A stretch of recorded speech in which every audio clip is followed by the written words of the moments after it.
Well, the first semi-final's a big game. YCW, when it's finals, they know how to perform. They got over the line, out of jail against Edithvale Aspendale. They won by 8 points after being down by almost 4 goals with about 20 minutes to go in that match last week, but they found a way, as they so often do in finals. Mount Eliza, they'd be a bit disappointed with the way they played in the qualifying final against Pines. Again, got blown away, as Pines have been doing to teams. They blew them away in the second quarter. So the winner goes on. They'll play the loser of the second semi. The loser will be out of action. Steve Hughes and Trent Dennis-Lane from the Bomb Beach Football Club are with me to preview that match.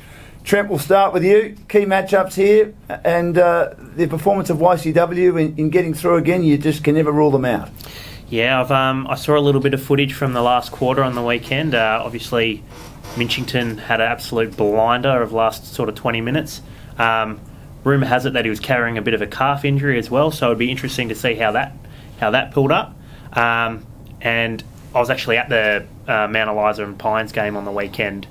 Apart from the second quarter, it was actually a pretty close sort of contest. So, if Mount Eliza had kicked a little bit straighter, had a little bit more scoreboard pressure, they would have been a lot closer. I think it blew out to close to 60 points at one stage, Gee. But I'm not sure if the scoreline really reflected how close that contest was. So, will be interesting. Blokes like Robbie Turnbull, they got a good ex-Sandringham player, Blaine Coates, who can kick both sides of his body, plays inside and on the wing. Plus, Capkin, Moncrief, who else they got? Freeman up forward. They definitely do have a little bit of firepower. Were the kids a bit overawed, do you think? To be honest, I think that ground doesn't really suit them. Small. But Chelsea's not that big either, though, is it? Yeah, I know. That's the thing. If I was the coach of Mount Eliza, I'd be sort of making sure we get through this week, because I reckon they could potentially win it if they get out onto Frankston Park.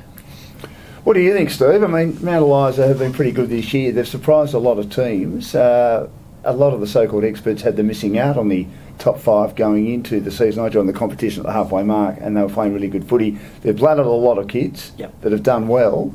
Do you think that last week was the match those kids needed in regard to getting used to finals footy, and they'll be better for the experience? Yeah, possibly. I think what Trent said's right. I think they're a super dangerous side if they can get past this week. Easier said than done. I personally agree. I don't think Mornington would suit them as well as some of the other grounds, particularly Frankston Park on a fast track. I just think if they can get past this week, they're still well and truly in the hunt.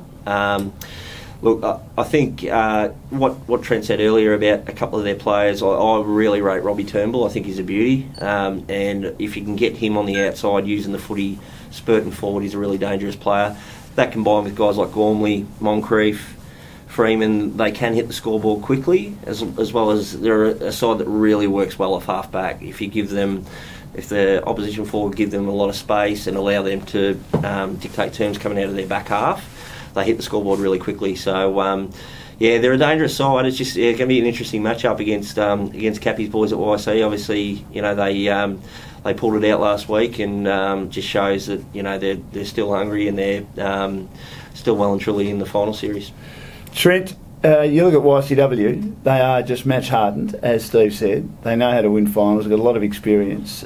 How does Mount Eliza stop the 2 key defenders? Do they make sure that they're responsible for players all day? So do you make sure that Ongarello has Moncrief? Do you make sure that Barry, even though he's very experienced and he can run off and be the third man up, is responsible for a man? Does that stop them from cutting off supply?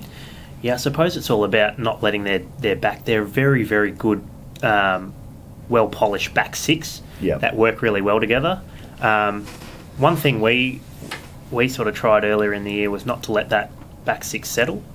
So, ask their defensive 6 as many questions as possible in terms of matchups and starting positions and, changing up your roles, because my philosophy, the more questions you ask the defenders, the more likely they'll make a mistake. Well, it helped that a very good AFL player was having 30-odd possessions and able to do what he liked that day. They had absolutely no answer for you at all, Trent. So, and Cappy is a great coach and a terrific bloke, but it seemed to be something that was a bit different that the coaching staff weren't able to sort of understand or cope with. And it took them, and he admitted after the game, it took them nearly 3 quarters to work out exactly what your role was. So if Mount Eliza can do something a bit like that that's out of the ordinary, that could certainly get YCW off guard. Yeah, as long as they prepare for it, because we kind of prepared for that change of roles during the week. In saying that, though, if I was Cappy, I'd be backing in his back six. They're as I said, very, very hard to play against. They operate as well as like their own little team, as best as I've almost seen. The issue for me for YC is I don't quite know who's going to kick their goals. You got Minchington who bobbed up on the weekend. Is Butland? Is he still? Yep. Yeah, he's still playing. But you look at that compared to previous years when they had like Brunny and stuff like that running around. I just think they're a little bit thin on firepower up front. They don't kick enough goals for mine. That's the issue that goes against them. But their defence will keep them in the match. And if it's a wet day, that'll certainly help them as well. So who wins, Steve, and why, and by how much? I'm going to go towards Mount Eliza because I do rate them. I think they'll be desperate to get through to that third week of the finals because I think they're a super dangerous side, and they perform really well. Credit to Troy and his team because they had a lot of change in the off season. Some of the bigger names, but he's done a phenomenal job. I know he's finishing up this year, but.